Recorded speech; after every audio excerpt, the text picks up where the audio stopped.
Bienvenidos y bienvenidas. Mi nombre es Maribel Lázaro Oliva y hoy quiero hablar de un tema muy importante que es la evaluación. Si hablamos de evaluación, quizá por ahí ustedes están pensando en calificación y a muchos nos ha pasado. Pues quiero decir que no. Calificar es colocar una cantidad. En nuestro país, por ejemplo, califica del 0 al 20 y en otros países califican del 0 al 10. Sin embargo, muy a pesar de la calificación que uno le pueda colocar a un estudiante para medir cuánto aprendió, quiero decir que evaluación no se refiere a calificar de esa manera, pues evaluación va a acompañar de muchos otros factores que yo también quiero tomar en cuenta. Quiero empezar antes de decir que hoy por hoy que estamos viviendo esta época de pandemia, tenemos que tener en cuenta que la evaluación se ha vuelto y la educación propiamente digital. Es decir, que a partir de estas fechas ha permitido y ha dejado claramente que la evaluación y sobre todo de la mano de la educación se tiene que impartir, se tiene que dar, desarrollar detrás de una pantalla. Y es así que los maestros y los estudiantes tienen que adecuarse y sobre todo tienen que estar actualizados. Y es por ello que los maestros que se resisten al cambio tenemos que dejar ese paradigma. Y necesitamos tener conocimiento de esto que es la evaluación. Antes, tengo que hablar un poquito qué fue lo que pasó años atrás, muchos años atrás. Después de la Segunda Guerra Mundial, ya hasta aproximadamente finales de lo que fue la década del 50, en especial la sociedad estadounidense, llegó el momento necesario de que los estragos después de la guerra llegaron a olvidarse. A esta época, desde el punto de vista de evaluación, se le llama la época de la inocencia o irresponsabilidad social. ¿Y a qué me refiero? Es que justamente que ya no hubo problemas sobre guerra y las personas ya no tenían por qué preocuparse. En este contexto, tuvo un impacto negativo en educación. ¿Y por qué? ¿A qué me refiero? Puesto que luego de ello ya no hubo necesidad de formar buenos maestros, buenos profesores. También no hubo la necesidad de solucionar los problemas de las personas que tenían menos privilegios, y me refiero a todos los contextos culturales y religiosos. También se nota que ya no hubo necesidad de identificar los problemas de que se menciona en el sistema educativo. Puesto que la evaluación precisa tener las siguientes indicaciones, por ejemplo, tiene que tener una propuesta clara de los objetivos que uno quiere evaluar. ¿Para qué? Para tomar una buena decisión, una toma de decisiones. Y ello también me lleva a una adecuada y apropiada retroalimentación. La elección de instrumentos apropiados van a permitir que estos instrumentos que yo vaya a aplicar sean rúbricas, guías de observación, etcétera, permiten que una evaluación sea objetiva. Y eso es lo que se quiere lograr. ¿Y qué ocurre después? Después de la guerra, después de estos estragos negativos que ocurren en el sistema educativo. Aparece en el año de 1967 un filósofo, Michael Scriven, donde propuso dos términos muy importantes para la educación actual en la cual nosotros estamos viviendo. ¿A qué me refiero? Hablo de la evaluación formativa y una evaluación sumativa. Ya que la evaluación son instrumentos, formatos que uno tiene que aplicar, y esta información posee unas características peculiares. Tengo que mencionar que para poder uno evaluar, primero tiene que saber los tipos de evaluación. ¿Y a qué me refiero? Me refiero a una evaluación antes, una evaluación durante y una evaluación después. Y quiero también mencionar que cada una de ellas, independientemente cómo uno los vaya a desarrollar, tiene que tener un instrumento previamente planificado. Hoy en día, la evaluación virtual también cumple ese tipo de proceso, por decirlo así, estos tipos de evaluación. ¿Y a qué me refiero cuando hablo de tipos de evaluación? Me refiero a una evaluación antes, una evaluación diagnóstica, y también llamada como una evaluación predictiva. Una evaluación antes. Si nosotros sabemos que al iniciar un proceso educativo, sea en los niveles que uno vaya a desarrollarse, no conoce el grupo al cual va a enseñar. Previamente a ello, yo he trazado ciertos objetivos y yo requiero saber cómo es que está en un inicio y cómo es que luego, aplicada este proceso de educación, voy a terminar con mis estudiantes. Y ahí implica algo muy importante. Si ya tengo el resultado, tengo que analizar esta evaluación inicial, esta evaluación diagnóstica. Luego me voy al durante. En el durante voy a hablar de la evaluación formativa y eso implica una parte muy importante y voy a recalcar que quizás sea el 70% de toda la evaluación. Esta evaluación formativa es prácticamente la evaluación procedimental. En esta etapa de la evaluación es que tú vas a poder ver cómo es que un estudiante crea, produce, se desenvuelve, participa. Sí, es cierto, la evaluación es permanente, es continua.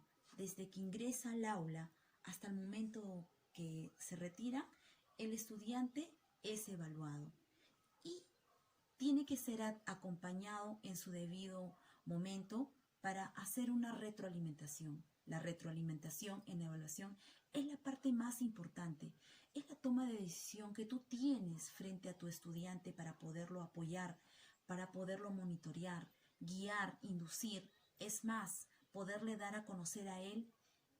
Él tiene que identificar, tiene que darse cuenta en qué se ha equivocado y cómo es que tú puedes ayudarlo a mejorar esa dificultad. Ya no se le dice te has equivocado.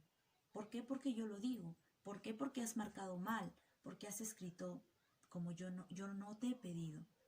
Ya no es así. La evaluación requiere de un acompañamiento y una toma de decisión propiamente. Y también mencionaremos la evaluación después. ¿Y a qué me refiero? A la evaluación sumativa.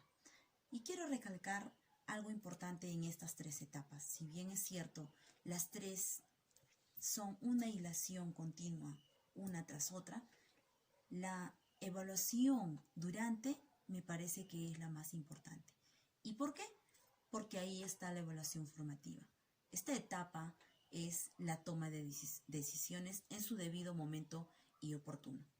Pero si hemos dicho que se debe de aplicar instrumentos, hay una parte que tenemos que tener mucho cuidado los maestros, los profesores, mucha atención en la calidad de instrumento que está usted aplicando. Un instrumento inadecuado provoca una distorsión de la realidad que usted quiere recabar como información.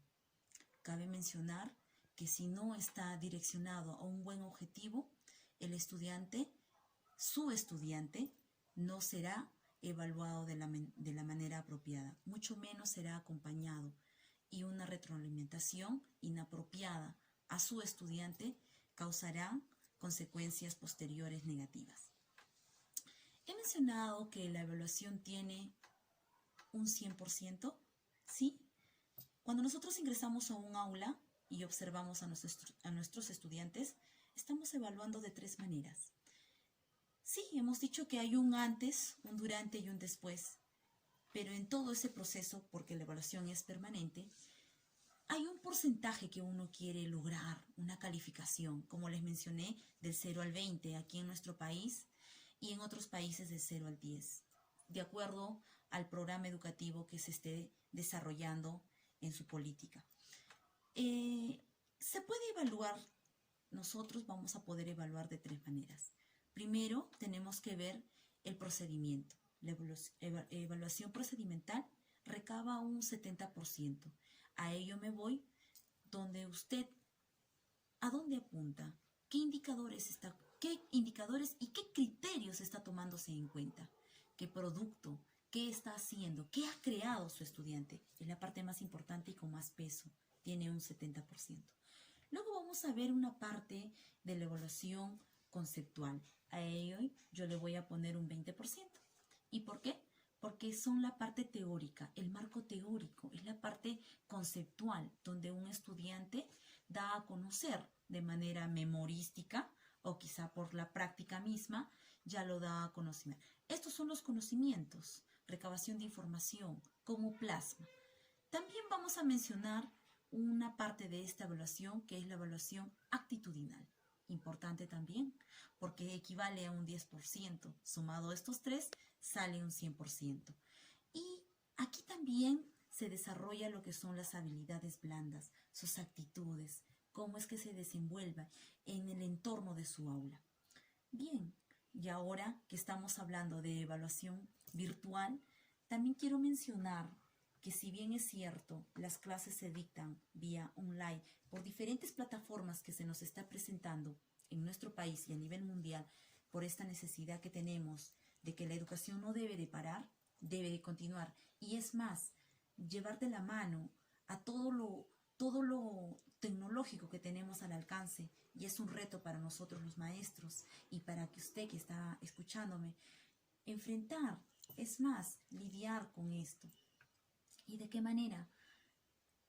Su estudiante que no lo puede ver, que no está frente a usted, cuando va a desarrollarse la clase, lo va a escuchar, lo va a ver frente a una pantalla. Es por ello que usted debe tener bastante cuidado al momento de hacer su evaluación. Previamente a ello, la consigna que se le vaya a dar para que su estudiante desarrolle como actividad tiene que estar previamente detallada, sigilosamente, para que se pueda entender. Póngase a pensar que su estudiante no está en su momento frente a usted para preguntar sus dudas, sus inquietudes, y frente a una pantalla no es lo mismo.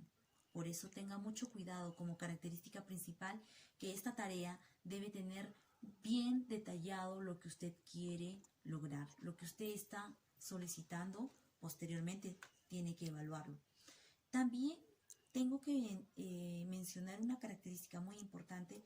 Es que, como lo mencioné hace un momento, si bien es un reto, no solamente para el maestro, sino para los estudiantes, el maestro debe estar capacitado, debe capacitarse, y las herramientas que se encuentran hoy en día en las diferentes plataformas son una herramienta, una ayuda muy importante para que nosotros, los maestros, puedan tener al alcance todo tipo de información para poder solucionar en su momento dado y desarrollar nuestra clase, teniendo en cuenta las diferentes realidades y sobre todo culturas de nuestro país y del mundo.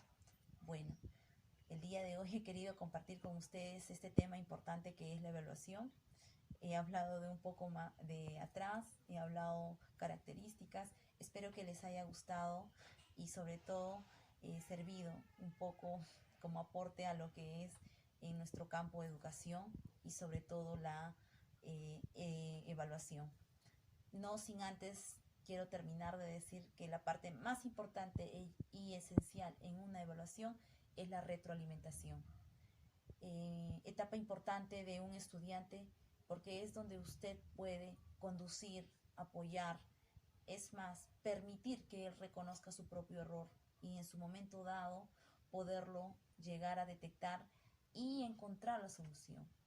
Para poderlo ser tan auténtico, monitorear a su estudiante y a sus estudiantes en un aula será pieza clave para que... Espero les haya gustado el tema. Será hasta una próxima oportunidad. Cuídense mucho y abrazos virtuales.